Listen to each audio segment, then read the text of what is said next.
Welcome to the Flipside Interview. Are you sick and tired of rug pulls? Projects which you don't know if you can trust or not? Well, there's a protocol here that might help out. Panther Protocol. Oliver, welcome to the show. Thank you very much for having me. So, Oliver, Panther Protocol. What is it and what problem is it trying to solve? Panther Protocol is a multi-chain privacy protocol, and it's solving the problem of surveillance within Web3. It's offering privacy for transactions of assets between users, as well as compliance tools for users to voluntarily interact with regulators and third parties with whom they wish to share data. Oh, so then that means that the current situation is that your privacy is not protected, I would assume. Every blockchain, well, not every blockchain, but the majority of them, smart contract protocols, the Ethereums, the Cardanos, the Binance Smart Chains, and so forth, are public blockchains with public ledgers, meaning that every transaction that takes place is placed onto the blockchain as immutable data, or data which will forever reside on that chain. And so that's the status quo today. With the evolution and competition within the crypto markets, that wash of statistical data, or data that's available, is statistically analyzed and exploited by third parties for a number of different things, such as alpha extraction, front-running attacks, MEV attacks. It creates bias in negotiations between parties. And ultimately, as this data is built up over time, it creates a profile on whichever entity or entities are using blockchains. And that profile can be exploited by those with the resources to analyze the data. Interesting. So if I'm a regular user, so let's just say I just trade my crypto, have a few crypto punks, why should I be concerned? I think if a regular user has crypto punks today, they're doing very well. So for regular users, there's this paradigm of why is your privacy important? And it's very intimately connected to why your freedom of speech is important. So what the representation of having an undermining of your privacy is being in a position where you no longer have choice, you no longer have sovereignty. And so when you take that at an individual level, as an average user, it may be the case that your privacy is not an important thing. When you aggregate that data across many, many people, you create huge imbalances in our society. And this is evidenced when you look at the surveillance economy and the superpower organizations that hoover up our data and store them in social media platforms and search engines and communications companies. And the end result of that is a huge undermining of democracy and equality. So when you ask the question of why is privacy important, for me, I've got nothing to hide. Well, let's flip that argument. Why is free speech important for you if you have nothing to say? True. Very true. True points. However, a protocol which prizes privacy kind of stands in juxtaposition with current regulatory standards, which for KYC, for financial instruments, are quite rigorous and becoming more rigorous over time. So how are you getting around this? Are you working with regulators? Do you have your own standards? So what's the way that you kind of can coexist in this increasingly financially regulated crypto environment? Regulations, nothing wrong with regulations. They serve a purpose, which is consumer protection. They also have a secondary purpose, which is an unintended consequence, which is regulatory capture and creation of barriers to competition, which is not healthy for any market. So with that said, Panther Protocol is designed in a way that is completely compatible with all existing compliance regimes. And So the onus is on the actor or the actors. It's an individual. It's on the individual to make their disclosures, and those disclosures might pertain to things like their tax payments, on the other, or like a source of funds when you want to interact with financial services provider. On the side of the financial service provider that's using Panther Protocol, they have an obligation to adhere to their regulated status. And what Panther does is it facilitates the negotiation between the actors at the time that they use the service. So if you want to interact with DeFi privately in a composable fashion, you can use Panther Protocol. If it is required that you onboard and do your compliance, then that can be negotiated using the Panther Protocol. And what that negotiation means is simply you sign part sign a transaction or disclosure proof, and it is there and available for the third party to finish signing and broadcast the transaction to view part of your transaction history, the part that is relevant to that third party. So that's it's like accepting the terms and conditions when you sign up. Yeah.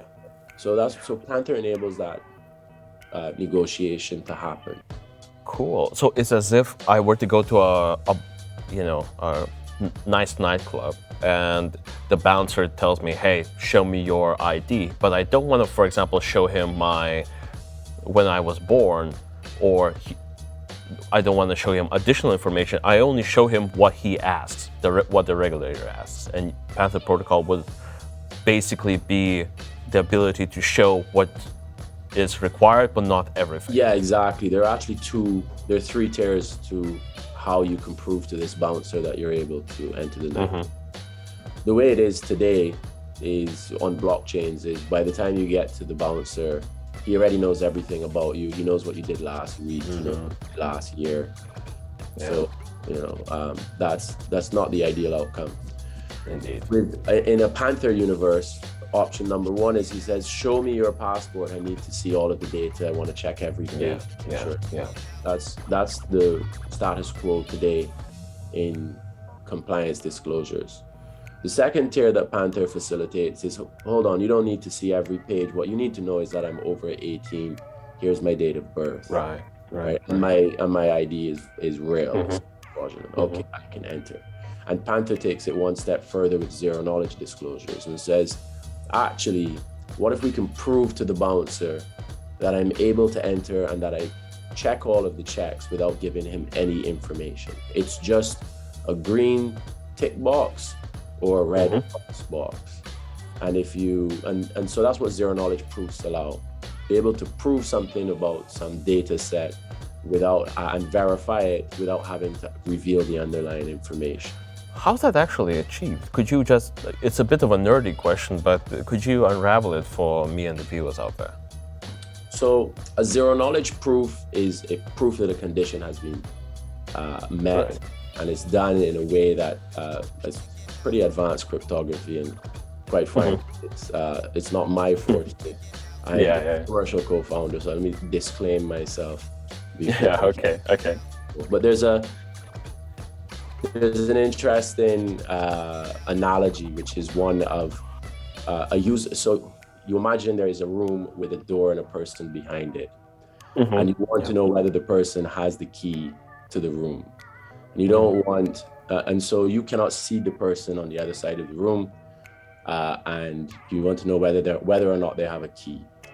So without having to observe the person, you're able to know whether or not they have the key to the room, and you can do so by merit of the fact that either they're able to pass through a door which you can't see, and so when you get to the other side of the room, you will see that they're not there, and therefore they must have had the key, and so you've not had to view any of the data. Have a proof that they Gotcha. So you can see variables which prove that data is correct and that actor is therefore legitimate. A good thought experiment. Thank you for that, Oliver. Now, let's just get to the nitty-gritty. So, Panther Protocol, where are you guys right now on your development roadmap? So we're about 2 months away from mainnet, 30 days away from testnet. We're conducting a private sale, which will be on November the 23rd. So that will be V1 Panther. Okay, and essentially, from then on, what additional features and what can people expect during the testnet phase and the mainnet phase? All of these functionalities which we just talked about. Yes. So there will be a simple DAO, and the DAO will enable voting. There will be privacy staking, which builds the anonymity set of the Panther pools and provides the privacy. If you have a proof, but there's only one actor within the pool, then you really aren't providing any privacy. So there's a requirement for there to be multiple actors, or a balanced set of transactions within the pool. So there's privacy staking. There are multi-asset shielded pools, which are the first of their kind in the industry.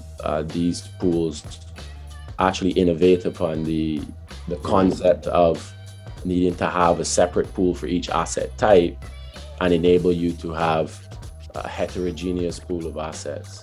And so essentially one type of asset, say it's Ether, can provide some degree of anonymity to another type of asset, maybe it's DAI, which is not possible in current implementation. So that's exciting. If I'm let's just say, a CryptoPunk having investor and I wanted to participate in this funding round, where should I go? How can I find out information about the project? Or simply, should I just go to your website? Pantherprotocol.io has all the information on the public sale, and you don't have to be a CryptoPunk holding investor. Those are expensive these days in order to participate. The public sale is really intended to build the community and to give the community access to a protocol which needs to be decentralized. Yeah, so I love what you do, first and foremost, because I think today people are giving away their privacy and not fighting enough for it. However, to play devil's advocate and give the flip side of crypto, do you think that even this very mature way of disclosing information, which is only disclosing what is needed, do you think regulators will still appreciate it, or will they require more and more? Basically, it's becoming quite Orwellian, but does that ever pop into your head, or is this just me being a bit paranoid? No, all the time. Great. So where we are is, it is a bit Orwellian in terms of the amount of data that's collected, and even when you interact with websites in a GDPR European compliant way, you're given these convoluted boxes which ask you to consent, and it's very difficult to not consent to sharing your data. From a regulatory perspective, we've also come to this place where there's massive honeypots of data which are stored, and the objective, when you look at the effectiveness of compliance, it is that, for every $99 out of 100 spent, or sorry, for every $100 spent on the compliance enforcement, there's 99 of those dollars are actually spent in the cost of enforcing the compliance regime. In other words, it's 1% effective given the cost of enacting these compliance standards. So when you look at it from a financial perspective of what are we doing today, it's very expensive. It's expensive for the economy, for the financial institutions, for the regulators, for the users ultimately, and it's not very effective. And so when you change the paradigm of how data is stored, make data storage self-sovereign, and make data access on a need-to-know basis, and still have the mathematical enforceability of being able to actually query what is necessary and only what's necessary without needing to store it, you introduce huge savings benefits to the global economy. And when our regulators and our enterprises and service providers become aware that there's another way of querying and retrieving and proving, verifying data, we're going to see a shift towards using these systems. So that's going to take some time. I would think within the next 3 years, we'll start to see the emergence of zero-knowledge compliance systems. And Panther Protocol is positioned to provide that service to Web3. Yeah, hopefully that future comes even sooner, as currently I don't feel safe about my data, but unfortunately, like many of our viewers out there, I feel that I'm not doing enough to protect it. I talk a big game about protecting it, but really, until such protocols and tools exist, which are easy enough to use for lay people, I think until that moment, we are a bit at the mercy of data collectors and the regulators. So I appreciate what you do. Also, if you want to learn more, like, share, and subscribe. This has been Oliver from Panther Protocol. Thank you for participating. Looking forward to our next talks.